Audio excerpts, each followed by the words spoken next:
aí galera, tudo firmeza? Aqui é o Marlin do canal Libertários Fight e hoje iremos dar prosseguimento à leitura do livro As 6 Lições do Mises, a quarta lição, que se chama A Inflação. Conosco temos o Johan e o Daniel. Se apresenta aí, galera. Opa, suave aí, rapaziada, estamos aí de novo participando. Fala galera, salve, salve, dispensa apresentações, né? E é o Dan, estamos aí junto aí nas últimas lições. Se inscreve no canal, ativa o sininho para receber as notificações e deixa o dedinho no like. Se puder também, segue a gente lá nas redes sociais, compartilha o vídeo aí com os amigos. Tamo junto e aproveitem a próxima lição. Capítulo 4, quarta lição, a inflação. Se a oferta de caviar fosse tão abundante quanto a de batatas, o preço do caviar, isto é, a relação de troca entre caviar e dinheiro, ou entre caviar e outras mercadorias, se alteraria consideravelmente. Neste caso, seria possível adquiri-lo a um preço muito menor que o exigido hoje. Da mesma maneira, se a quantidade de dinheiro aumenta, o poder de compra da unidade monetária diminui, e a quantidade de bens que pode ser adquirida com uma unidade desse dinheiro também se reduz.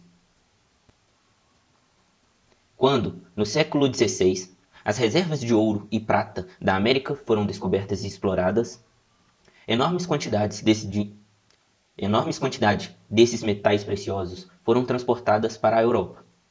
A consequência desse aumento da quantidade de moeda foi uma tendência geral à elevação dos preços. Do mesmo modo, quando, em nossos dias, um governo aumenta a quantidade de papel moeda, a consequência é a queda progressiva do poder de compra da unidade monetária e a correspondente elevação dos preços. A isso se chama de inflação. Infelizmente, nos Estados Unidos, bem como em outros países, alguns preferem ver a causa da inflação não no aumento da quantidade de dinheiro, mas na elevação dos preços.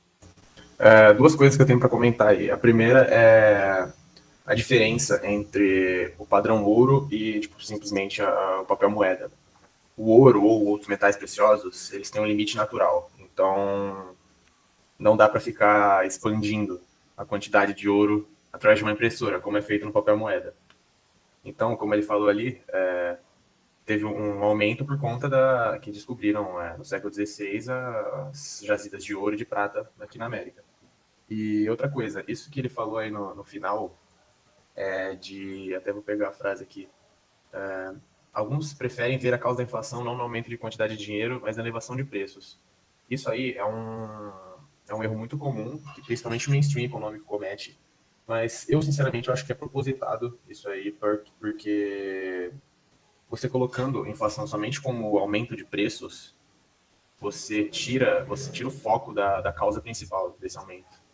Então você acaba justificando mais intervencionismo através dessa mudança aí da linguagem. Entretanto, nunca se apresentou qualquer contestação séria à interpretação econômica da relação entre os preços e a quantidade de dinheiro, ou da relação de troca entre a moeda e outros bens, mercadorias e serviços. Nas condições tecnológicas atuais, nada é mais fácil que fabricar pedaços de papel e imprimir sobre eles determinados valores monetários.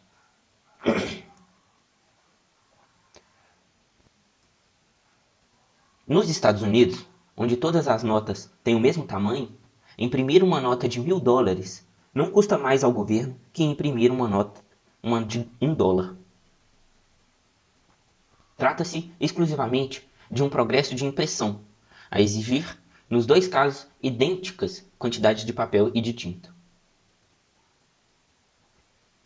No século XVIII, quando se fizeram as primeiras tentativas de emitir cédulas bancárias e atribuir-lhes a qualidade de moeda corrente, isto é, o direito de serem honradas em transações de troca do mesmo modo que as moedas de ouro e prata, os governos e as nações acreditavam que os banqueiros detinham algum conhecimento secreto que lhes permitia produzir riqueza a partir do nada. Quando os governos do século XVIII se viam em dificuldades financeiras, julgavam ser suficiente para delas se livrarem, entregar a um banqueiro engenhoso a condução de sua administração financeira. Alguns anos antes da Revolução Francesa, quando a realeza da França atravessava problemas financeiros, o rei da França procurou um desses banqueiros engenhosos e nomeou para uma função importante. Esse homem era, sob todos os aspectos, o oposto das pessoas que vinham regendo a nação até aquele momento. Para começar, não era francês, era um estrangeiro, um genovês. Em segundo lugar, não pertencia à aristocracia, era um simples plebeu. E, o que contava mais ainda na França do século XVIII, não era católico, e sim protestante. E assim, Monseigneur Necker, pai da famosa Madame de Staël, tornou-se o ministro das Finanças, e todos esperavam que resolvesse os problemas financeiros do país. Mas, a despeito do elevado grau de confiança desfrutado por Monseigneur Necker, os cofres reais permaneceram vazios. O grande erro de Necker consistiu na tentativa de prestar auxílio financeiro aos colonos da América em sua guerra de independência contra a Inglaterra, sem elevar os impostos. Aquela era certamente uma maneira errada de procurar resolver os problemas financeiros da França. Não há nenhuma maneira secreta para a solução dos problemas financeiros de um governo. Se deseja fazer algo benéfico, construir um hospital, por exemplo, o meio de que o governo dispõe para arrecadar o dinheiro necessário é cobrar tributos dos cidadãos e construir o hospital com a receita assim constituída.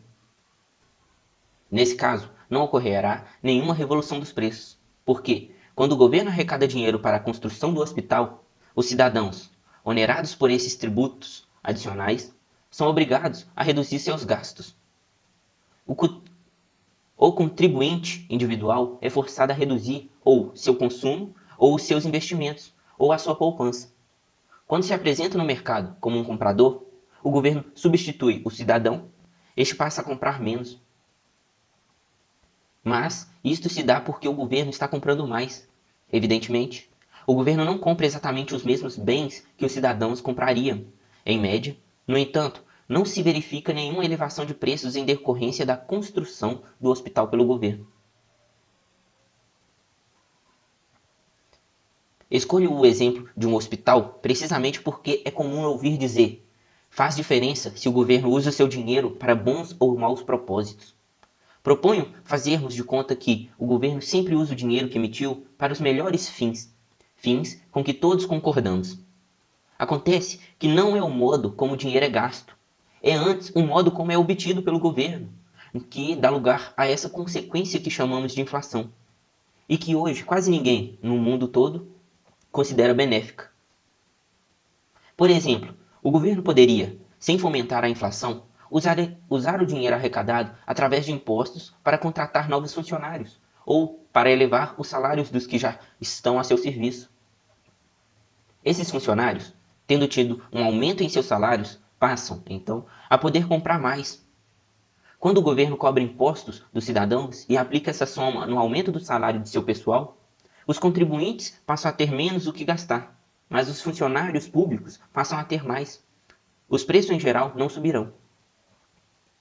Mas, se o governo não busca, para esse fim, receita proveniente de impostos, se, ao contrário, recorre a dinheiro recém-impresso, consequentemente, algumas pessoas começam a ter mais dinheiro, enquanto todas as demais continuam a ter o mesmo que antes. Assim, as que receberam o dinheiro recém-impresso vão competir com aquelas que eram compradoras anteriormente. E uma vez que não há maior número de mercadorias que antes, mas há mais dinheiro no mercado, e uma vez que há pessoas que podem agora comprar mais do que ontem, haverá uma demanda adicional para uma quantidade inalterada de bens. Consequentemente, os preços tenderão a subir. Isso não pode ser evitado, seja qual for o uso que se faça do dinheiro recém-emitido. Mas há algo ainda mais importante. Essa tendência de elevação dos preços se estabelecerá passo a passo, uma vez que não se trata de um movimento ascendente geral desse tão falado nível de preços. Esta expressão metafórica nunca deveria ser usada. Quando se fala de níveis de preços, a imagem que as pessoas formam mentalmente é a de um líquido que sobe ou desce, segundo o aumento ou a redução de sua quantidade, mas que, como um líquido no reservatório, eleva-se sempre por igual. Mas, no caso dos preços, nada há que se assemelhe a nível. Os preços não se alteram na mesma medida ao mesmo tempo.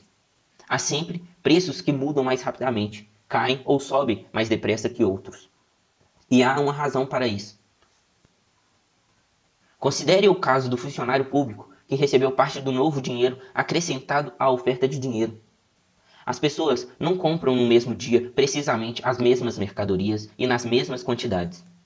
O dinheiro suplementar que o governo imprimiu e introduziu no mercado não é usado na compra de todas as mercadorias e serviços. É usado na aquisição de certas mercadorias, cujos preços subirão, ao passo que outras continuarão ainda com os preços de antes da introdução do novo dinheiro no mercado. De sorte que, quando a inflação começa, diferentes grupos da população são por ela afetados de diferentes maneiras. Os grupos que recebem o novo dinheiro em primeiro lugar ganham uma vantagem temporal. Só para deixar claro aqui, para quem quiser dar uma olhada mais a fundo nisso aí, nesse processo que o Mises está descrevendo, é só pesquisar, tipo, teoria austríaca dos ciclos econômicos, ele é algum resuminho ou alguma coisa assim, só para ter uma noção mesmo. Também um termo bem específico que eu vou comentar aqui, porque esses dias eu vi no Twitter um economista pós-doutorado que não sabia, que não tinha a menor ideia que era isso. Então, pesquisem efeito Cantillon, é sobre essa questão aí que o Mises está tratando. Vou dar uma olhada nesse livro aí que você falou. E também eu deixo aqui um livro aqui sobre o início da leitura, que é O que o governo fez com o nosso dinheiro, do Murray Rothbard. Ali você vai entender passo a passo como que veio a moeda fiduciária, como eles conseguiram acabar com o ouro, com a prata, e assim em sequência. Dando continuidade. O governo, quando emite dinheiro para custear uma guerra, tem de comprar munições. Os primeiros a receber o dinheiro adicional são, então, as indústrias de munição e os que nelas trabalham. Esses grupos passam a ocupar uma posição privilegiada. Oferem maiores lucros e ganham maiores salários. Seus negócios prosperam. Por quê? Porque foram os primeiros a receber o dinheiro adicional. E tendo agora mais dinheiro à sua disposição, então estão comprando mais. E compram de outras pessoas que fabricam e vendem as mercadorias que lhes interessam. Estas outras pessoas constituem um segundo grupo. E este segundo grupo considera a inflação muito benéfica para seus negócios. Por que não? Não é esplêndido vender mais? E o proprietário de um restaurante situado nas vizinhanças de uma fábrica de munições, por exemplo, diz: é realmente maravilhoso. Os trabalhadores do setor de munições estão com mais dinheiro, estão frequentando meu estabelecimento como nunca, estão todos prestigiando meu restaurante. Isto me deixa muito feliz. Não vê razão alguma para se sentir de outro modo. A situação é a seguinte: aqueles para quem o dinheiro chega em primeiro lugar têm sua renda aumentada e podem continuar comprando muitas mercadorias e serviços a preços que correspondem ao estado anterior do mercado, a situação vigente às vésperas da inflação. Encontra-se, portanto, em situação privilegiada, e assim a inflação se expande, passo a passo, de um grupo para outro da população. E todos os que têm acesso ao dinheiro adicional na primeira hora da inflação são beneficiados, uma vez que estão comprando alguns artigos a preços ainda correspondentes ao estágio prévio da relação de troca entre dinheiro e mercadorias. Mas há outros grupos da população para quem esse dinheiro chega muitíssimo mais tarde. Essas pessoas se veem em uma situação desfavorável. Antes de tentarem acesso ao dinheiro adicional, são obrigadas a pagar preços mais altos que os anteriores por algumas mercadorias que desejam adquirir, ou praticamente todas, ao passo que sua renda permanece a mesma, ou não aumenta na mesma proporção dos preços. Considere-se, por exemplo, um país como os Estados Unidos durante a Segunda Guerra Mundial. Por um lado, a inflação desse período favoreceu os trabalhadores das fábricas de munição, as fábricas de munição e os fabricantes de armamentos. Por outro lado, prejudicou certos grupos da população, e os maiores prejudicados foram os professores e os religiosos. Como todos sabem, um sacerdote é a pessoa de muita humildade que está a serviço de Deus e não deve falar demais em dinheiro. Analogamente, os professores são pessoas dedicadas de quem se espera maior preocupação com a educação dos jovens que com os próprios salários. Por conseguinte, os professores e os religiosos estiveram entre os grupos mais penalizados pela inflação. visto que várias escolas e igrejas foram as últimas instituições a se darem conta da necessidade de elevar os salários. Quando os dignitários eclesiásticos e as associações escolares finalmente chegaram à conclusão de que era preciso aumentar também os salários dessa gente dedicada, as perdas que tinham sofrido até então já não podiam ser reparadas. Por muito tempo, eles tinham sido obrigados a comprar menos que antes, a reduzir seu consumo de alimentos melhores e mais caros, a restringir sua compra de roupas, já que os preços tinham sido reajustados, enquanto sua renda, seus salários, ainda não tinham sido aumentados. Essa situação foi consideravelmente alterada, ao menos no que diz respeito aos professores. A cada momento, portanto, são diferentes os grupos da população que estão sendo diretamente afetados pela inflação. Para alguns deles, a inflação não é tão má assim, e eles chegam até a defender seu prolongamento, visto serem os primeiros a dela se beneficiarem. Veremos na próxima palestra como essa disparidade de consequências afeta vitalmente a política que conduz à inflação. Subjacente a todas as modificações produzidas pela inflação está o fato de que, além de haver grupos que são por elas favorecidos, há outros que a exploram diretamente. A palavra explorar não pretende refletir uma censura a essas pessoas, pois só o governo e ninguém mais pode ser considerado culpado e responsável pelo estabelecimento da inflação. Sempre há, sem dúvida, pessoas que percebem o que está ocorrendo mais cedo que as demais e, então, promovem a inflação. Seus lucros excepcionais decorrem do fato de que haverá sempre desigualdade no processo inflacionário. O governo pode considerar que, como método de arrecadar fundos, a inflação é melhor que a tributação. Esta é sempre impopular e de difícil execução. Em muitas nações grandes e ricas, os legisladores muitas vezes discutiram, por meses a fio, várias modalidades de novos impostos, tornando-os necessários em decorrência de um aumento de gastos decidido pelo parlamento. Após discutir inúmeros métodos de angariar dinheiro por meio da tributação, finalmente chegaram à conclusão de que talvez o melhor fosse obtê-lo através da inflação. É evidente que a palavra inflação não era pronunciada. Um político no poder, ao recorrer à inflação, não declarava: vou adotar a inflação como método. Os procedimentos técnicos empregados na produção da inflação são tão complexos que o cidadão comum não percebe onde ela teve início.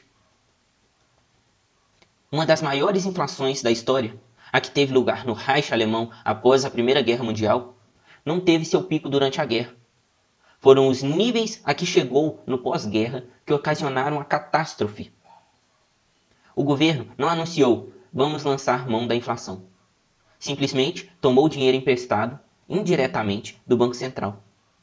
Não lhe competia perguntar como o Banco Central reuniria e liberaria aquela soma. E o Banco Central simplesmente a imprimiu-a. Só um detalhe aqui, essa informação aqui eu peguei do livro sobre moeda e inflação do Mises, e aparentemente, no final do período de inflação na Alemanha, $1 estava valendo 4,2 bilhões de marcos, que era a moeda na época da Alemanha. Então, para ver aí que a inflação da Alemanha foi bem pior que a do Brasil. Sim. E não sei se essa parte eles apresentam nesse capítulo ou foi no anterior. Eu lembro que eles falam sobre essa elevação do preço do marco. Sim, deve ser esse capítulo, ele deve citar. Hoje, as técnicas de produção da inflação têm como complicadores a existência da moeda fiduciária. Isso envolve uma outra técnica, mas o efeito é o mesmo. Com uma penada, o governo cria papel moeda sem lastro, aumentando assim o volume de moeda e de crédito. Basta-lhe emitir a ordem, e lá está o dinheiro sem lastro. O governo não se aflige diante do fato de que algumas pessoas sofrerão perdas. A iminente elevação dos preços não o perturba. Os legisladores proclamam: Esse sistema é magnífico, mas esse magnífico sistema tem um defeito básico: dura pouco. Se a inflação pudesse perdurar indefinidamente, não haveria por que criticar os governos por promoverem-na. Mas o único fato bem estabelecido acerca desse fenômeno é que, mais cedo ou mais tarde, ele chega inevitavelmente ao fim.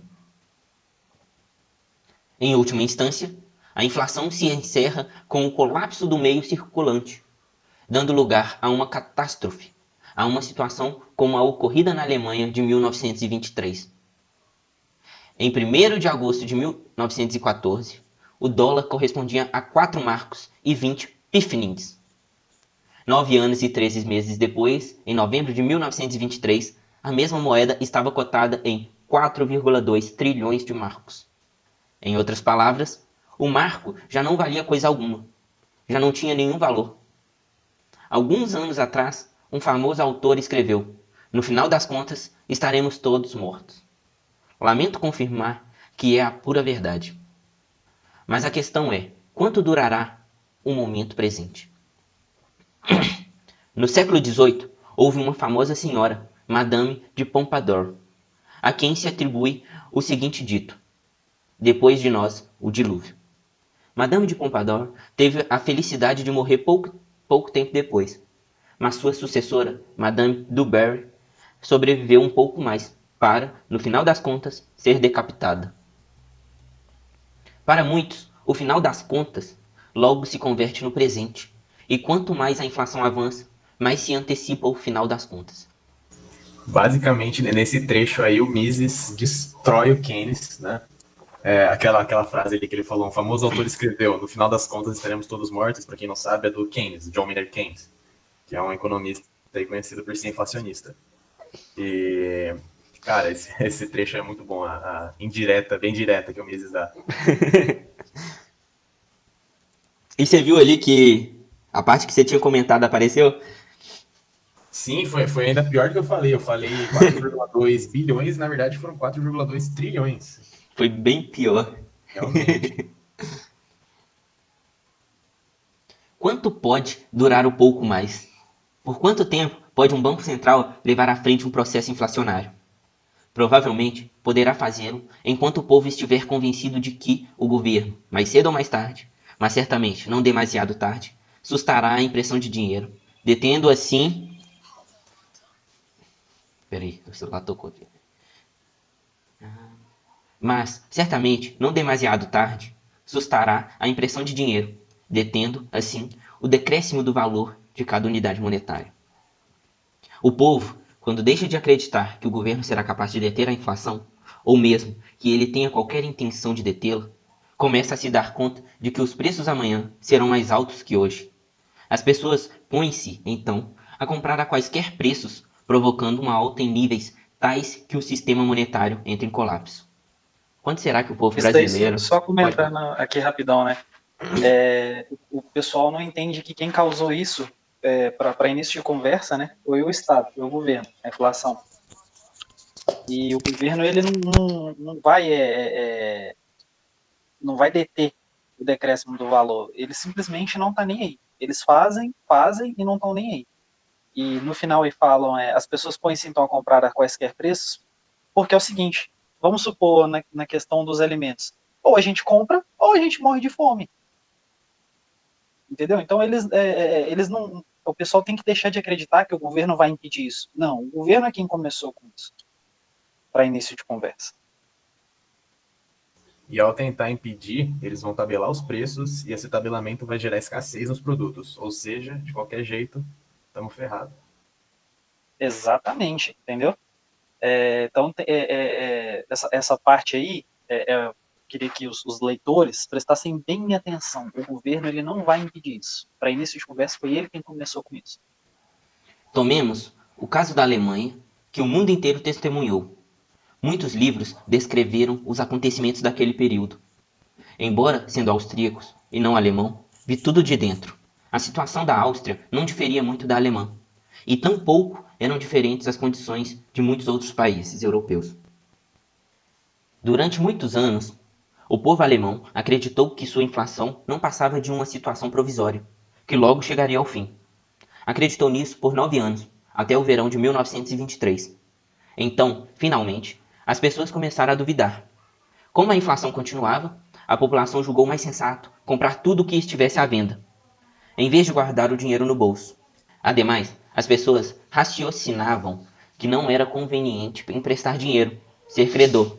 Em contrapartida, era excelente negócio tomar dinheiro emprestado, ser devedor. Assim, a inflação continuou a se alimentar de si mesma. A inflação prosseguiu na Alemanha até, precisamente, o dia 28 de agosto de 1923. O povo acreditara que o dinheiro inflacionário era dinheiro verdadeiro, mas descobriu, então, que as condições tinham mudado. No outono de 1923, as fábricas do país pagavam aos seus trabalhadores, cada manhã, uma diária antecipada. E o trabalhador, que se fazia acompanhar pela mulher até a fábrica, passava-lhe imediatamente seu ganho, todos os milhões que acabara de receber. A mulher, então, dirigia-se prontamente a uma loja para comprar fosse o que fosse. Ela constatava o que, na época, a maioria da população sabia. O Marco perdia, da noite para o dia, 50% de seu poder de compra.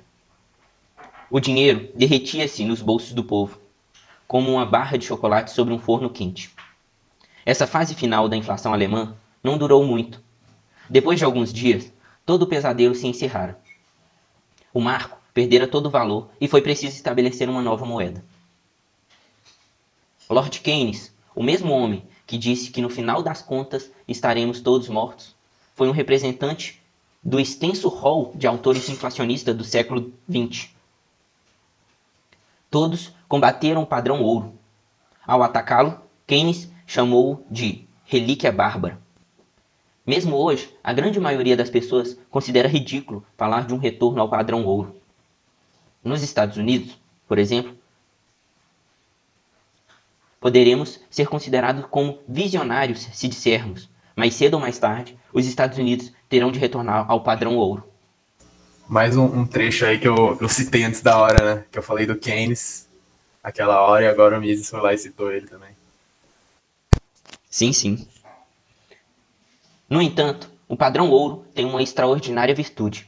Na sua vigência, a quantidade de dinheiro disponível é independente das políticas governamentais e dos partidos políticos.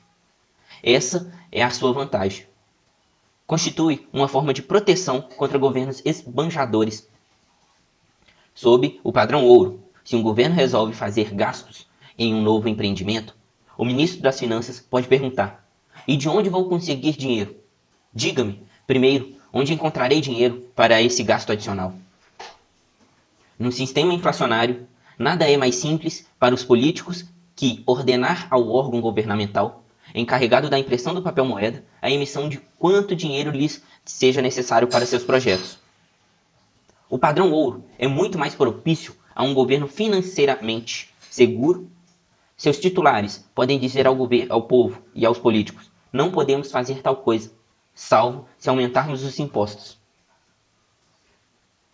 Sob condições inflacionárias, o povo se habitua a considerar o governo uma instituição que tem recursos ilimitados à sua disposição.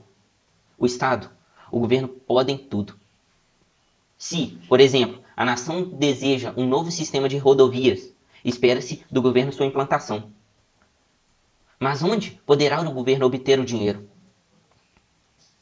Pode-se dizer que hoje, nos Estados Unidos, e mesmo no passado, no governo McKinley, que é o nome dele, né? McKinley.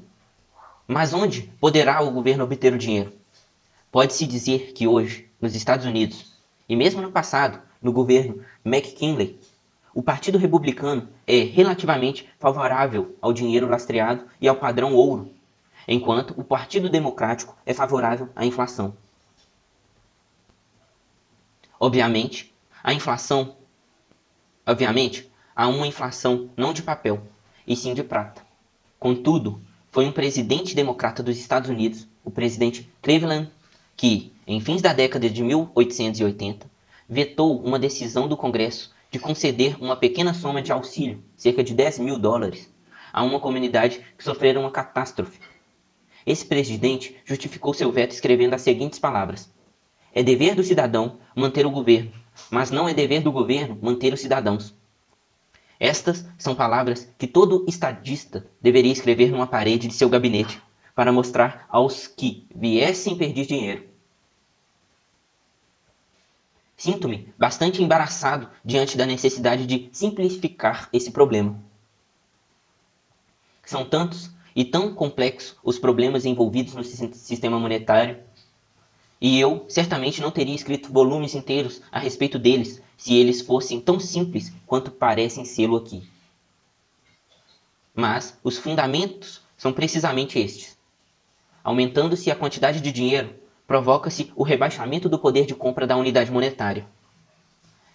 É isso que desagrada aqueles cujos negócios privados são desfavoravelmente afetados por essa situação. São os que não se beneficiam da inflação que dela se queixam. Se a inflação é má, e se todos sabem disso, por que se teria convertido numa espécie de estilo de vida em que quase todos os países, mesmo alguns dos países mais ricos, sofrem da doença? Os Estados Unidos são hoje, seguramente, a mais rica nação do mundo, com o mais alto padrão de vida. Mas, quando se viaja pelo país, constata-se uma incessante referência à inflação e à necessidade de detê-la. Mas apenas se fala, não se age. Cabe aqui a apresentação de alguns fatos. Após a Primeira Guerra Mundial, a Grã-Bretanha restabeleceu a equivalência entre o ouro e a libra, numa correspondência que vigora antes da guerra. Isto é, elevou o valor da libra. Com isso, elevou-se o poder de compra dos salários de todos os trabalhadores. Num mercado desobstruído, tal alteração teria acarretado uma queda do salário nominal em dinheiro. Esta queda, por sua vez, teria compensado a alteração. Como resultado final, o salário real dos trabalhadores teria permanecido inalterado. Não temos tempo para discutir agora as razões disso. O fato é que os sindicatos da Grã-Bretanha não admitiram um ajustamento dos padrões salariais ao poder de compra mais elevado da unidade monetária. Assim sendo, os salários reais foram consideravelmente acrescidos em decorrência daquela medida monetária. Isso representou uma verdadeira catástrofe para a Inglaterra, uma vez que a Grã-Bretanha é um país predominantemente industrial, obrigado, por um lado, a importar matérias-primas, produtos semi-acabados e alimentos para sobreviver, e por outro, a exportar bens manufaturados para pagar essas importações. Com a elevação do valor internacional da libra, os preços dos produtos ingleses subiram nos mercados externos, causando um declínio das vendas e exportações. Na verdade, para todos os efeitos, o que a Grã-Bretanha fez foi fixar os próprios preços à revelia do mercado mundial. Foi impossível derrotar os sindicatos. É sabido o poder que, hoje, tem um sindicato. Assiste-lhe direito, praticamente, o privilégio do recurso à violência. E a determinação de um sindicato tem, portanto, ousemos dizê-lo, força equivalente à de um decreto governamental. O decreto governamental é uma ordem para cuja aplicação o aparelho governamental, a polícia, está pronta. É preciso obedecer-lhe ou se terá problemas com a polícia.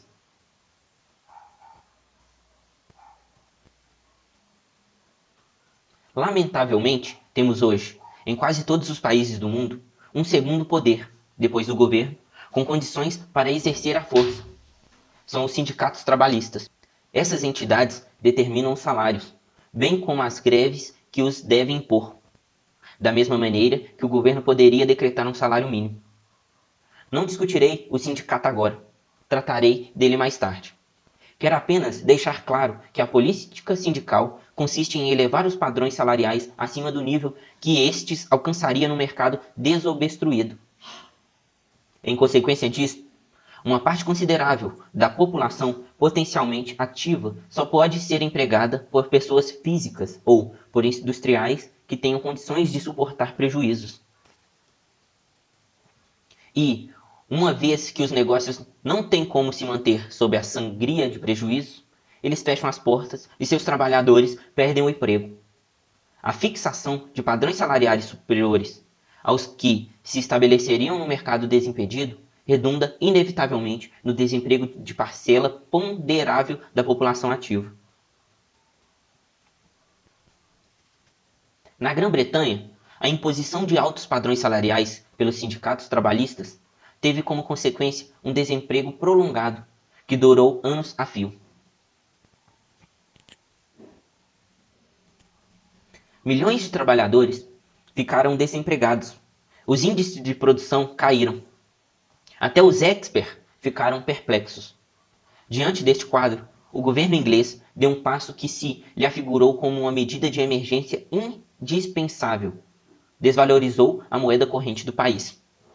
O poder de compra dos salários em dinheiro, em cuja manutenção os sindicatos tanto haviam insistido, deixou de ser o mesmo.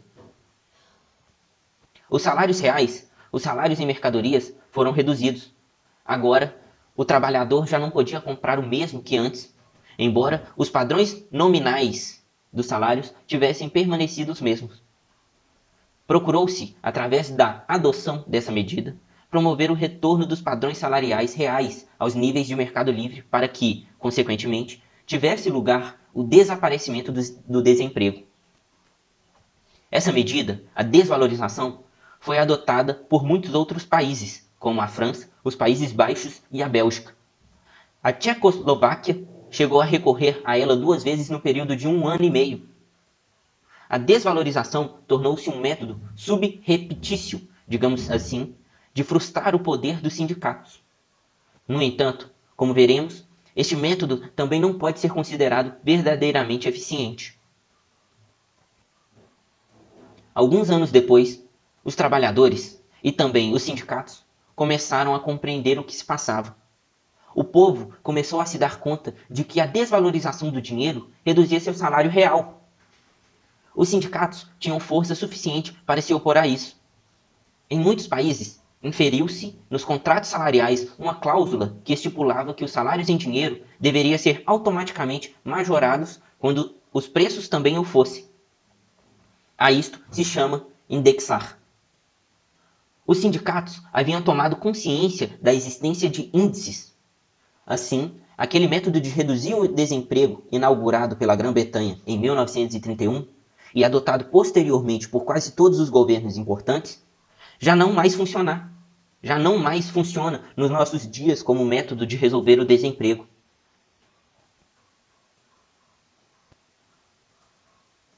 Em 1933, em sua obra General Theory of Employment, Interest and Money, Lord Keynes deploravelmente elevou esse método. Aquelas medidas de emergência do período de 1929-1933, a categoria de princípios ao status de sistema fundamental de política.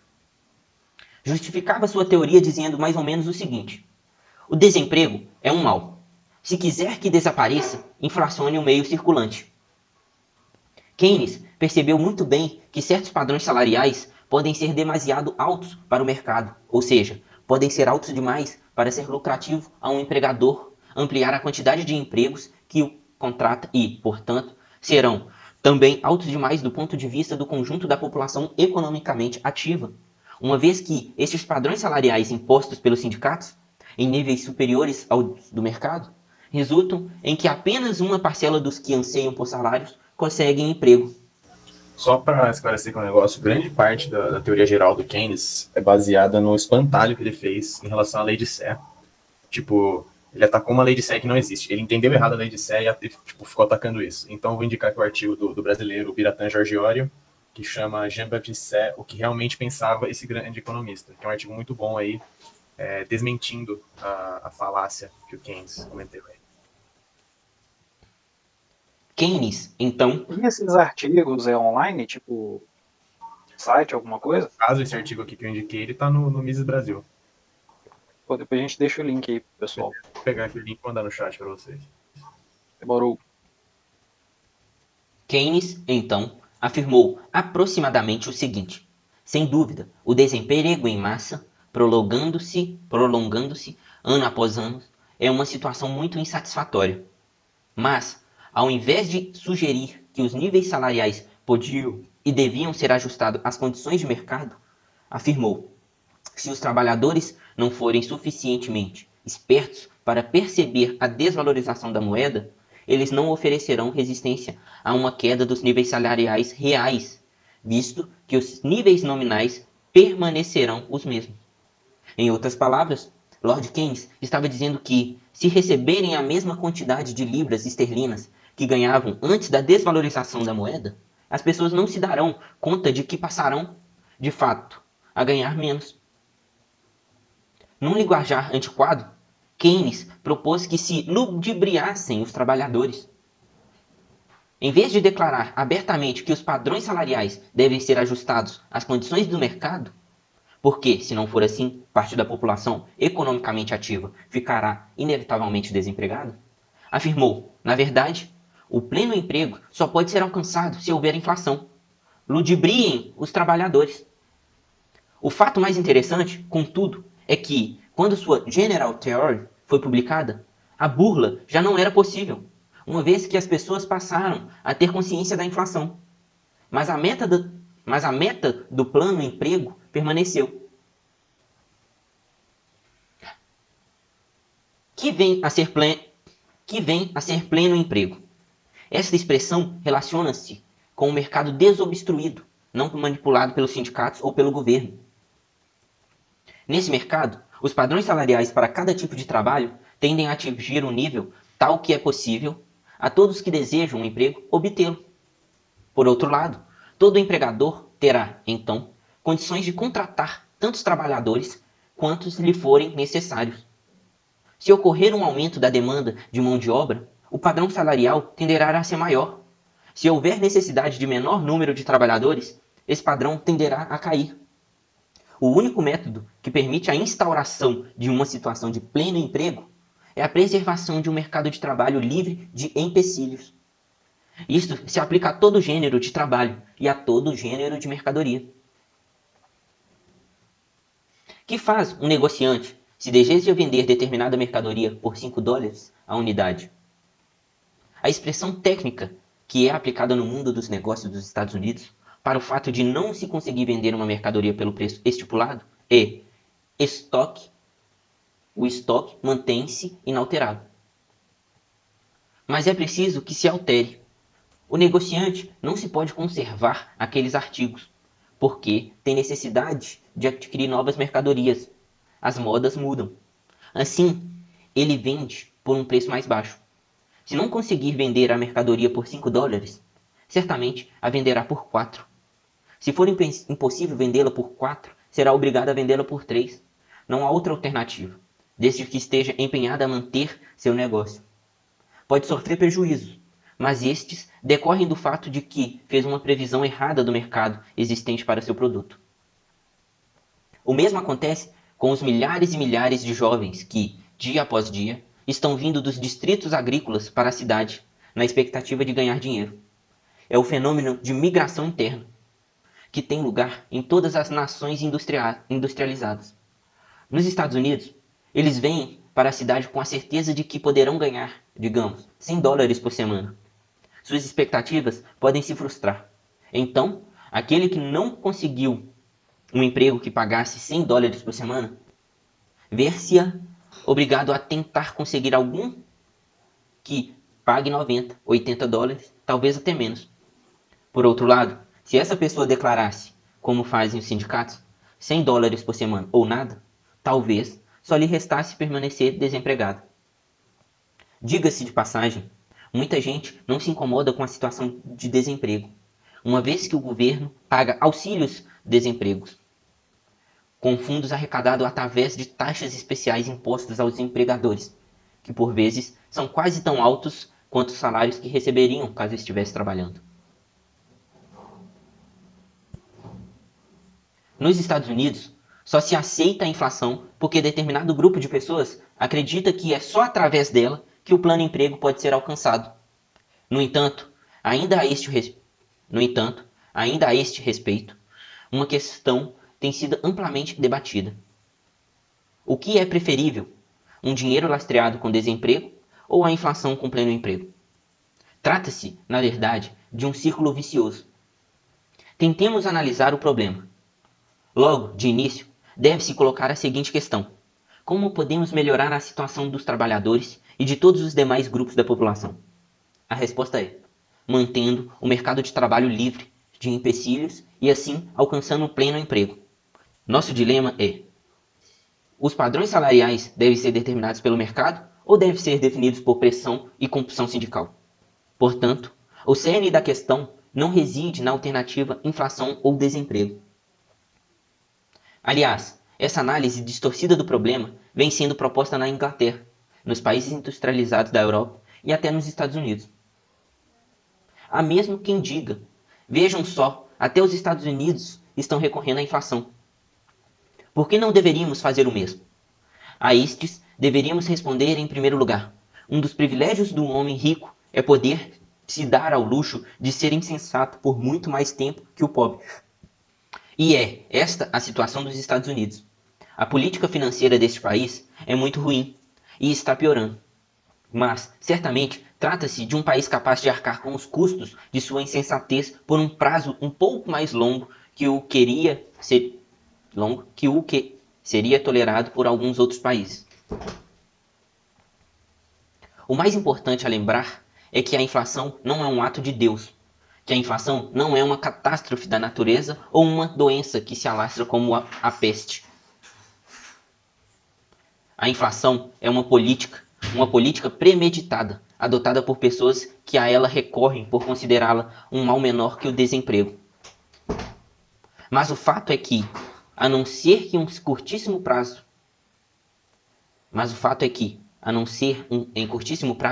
a inflação não cura o desemprego. A inflação é uma política, e uma política pode ser alterada. Assim sendo, não há razão para nos deixarmos vencer por ela. Se a temos na conta de um mal, então é preciso estancá-la. É preciso equilibrar o orçamento do governo. Evidentemente, o apoio da opinião pública é necessário para isso. E cabe aos intelectuais ajudar o povo a compreender. Uma vez assegurado o apoio da opinião pública, os representantes eleitos do povo certamente terão condições de abandonar a política da inflação. Devemos lembrar que, no final das contas, poderemos estar todos mortos. Aliás, não restam dúvidas de que estaremos mesmo mortos. Mas deveríamos cuidar de nossos assuntos terrenos, neste breve intervalo em que nos é dado viver, da melhor maneira possível. E uma das medidas necessárias para esse propósito é abandonar as políticas inflacionárias. E aqui se acaba a quarta lição. E aí, galera? Esse capítulo aí foi bem da hora, acho que deu para trazer bastante informação, citamos bastante artigo, bastante livro para a galera usar de referência, e bem produtivo. E aí, Dan? Concordo, foi produtivo demais. Cada vez que a gente vai lendo, a gente vai trazendo artigos, né? E complementam para que não seja só uma leitura, mas que a pessoa se interesse e pesquise mais sobre o assunto, velho. E lembrando, né, tá acabando, falta 2 capítulos. Em breve a gente acaba e já começa a leitura de outros livros. Só deixa aí nos comentários aí também que eles querem que a gente leia, ou comente, ou fale. Ajuda a gente a ter um feedback também. É isso aí. A leitura de hoje foi bacana. Curti pra caramba. Gostaria de fazer uma pergunta pro Johan também. Se a inflação do ouro, ela é uma inflação que podemos dizer natural? Então, essa questão da inflação do ouro, o Mises trata dela, que, tipo, ela só é possível se aumenta a quantidade de ouro ofertada. E como o ouro é um recurso natural aí relativamente escasso, essa inflação do ouro só ocorre quando realmente encontram novas jazidas ou encontram uma fonte aí de ouro maior. Mas, em geral, essa inflação do ouro não é tão, digamos, radical quanto uma inflação de papel moeda. Justamente por conta dessa dificuldade natural de aumentar a oferta de ouro. Sim, sim. E uma pergunta que muitos devem ter curiosidade é se voltamos ao padrão ouro ou damos prosseguimentos ao Bitcoin. O que você acha? Bitcoin ou ouro? Cara, eu diria que por conta da tendência que a gente tem agora, a tecnologia, eu ficaria mais do lado das criptomoedas. Mas padrão ouro é uma ótima ideia. Não, talvez sair os dois juntos, não sei, né? Existe uma possibilidade, mas eu ficaria mais ao lado das criptomoedas, por conta dessa forma aí que a gente está cada vez mais evoluindo em tecnologia. Sim, sim. E você, Dan, o que você acha? Ouro ou Bitcoin? Bitcoin, claro, né, mano? Bitcoin, sempre. Concordo com o que eu falou, a gente está evoluindo na tecnologia, a gente tem que usar novas formas. Já se percebe que hoje em dia, muitas pessoas já usam mais dos métodos de pagamento eletrônico, né, que é débito e crédito.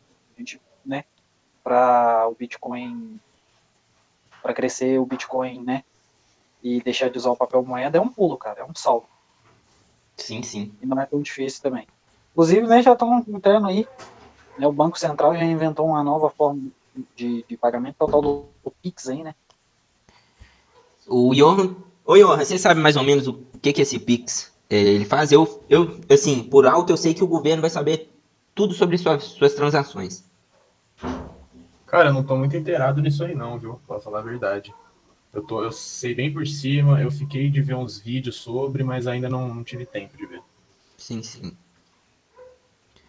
Mas parece que... Pelo que um amigo meu que trabalha em banco falou, isso é uma medida mesmo, igual o Marlene falou, é mais benéfico, né, para o governo, para o Estado, do que para nós mesmos, porque eles querem monitorar o que a gente faz, as transações, porque tudo isso vai passar pelo Banco Central, e aí eles estão arranjando desesperadamente formas de o cidadão não ter como sonegar, Exatamente. para eles poderem arrecadar mais dinheiro. E, pessoal, depois a gente podia trazer, né? Vou dar uma pesquisada sobre esse Pix aí. Eu não acho esse negócio uma boa, não, cara. Eu também não acho uma boa, não. Mas eu fiquei sabendo aqui que o... Não sei se é o PicPay ou PagSeguro. Ah, eu esqueci o negócio. Que vai começar a passar criptomoedas. Você ficou sabendo, Idan? Eu não fiquei sabendo disso aí não. Tô sabendo. Eu vou procurar a notícia aqui e vou mandar pra vocês. Vou ter... Acho até A interessante. gente podia pesquisar essas notícias que a gente tá comentando aqui e pôr lá no Twitter. Oh, desculpa aí, ó. Não, tranquilo, pode falar. Não, já concluí. É só pra falar mesmo que tipo, a gente podia pesquisar isso aí. A gente tá falando e pôr no Twitter. Eu acho interessante mesmo a gente dar uma olhada aí. Então é isso aí, Do galera. mesmo jeito também, depois o pessoal pode ir lá no Twitter lá, a notícia aí de que tem um deputado com um projeto que quer acabar com o papel impresso para ter transação e dinheiro virtual e cobrar 37% de taxa. Mano, o Estado tá desesperado para arrecadar mais dinheiro e ter controle sobre tudo que a gente faz da vida financeira. E calma, E é isso aí. Desesperado para arrecadar mais dinheiro da gente e controlar mais nossa vida. E agora, né, tudo. Eles têm tudo controle. E é isso aí, galera. Ficamos por aqui. Não se esqueça de se inscrever no canal, deixar o like e compartilhar aí com amigos e familiares. Porque tá ficando bom o negócio e em decorrência do tempo só vai evoluir aí as leituras. E é isso aí, galera. Tamo junto. Fiquem com Deus. Dan e eu aí vai fazer suas finalizações. E é isso aí, tamo junto. Valeu, galera. Tamo junto aí. Obrigado por mais uma vez a participação. Não esquece de deixar o like. É isso, também agradeço aí por participar. E é isso. Tamo junto. Falou!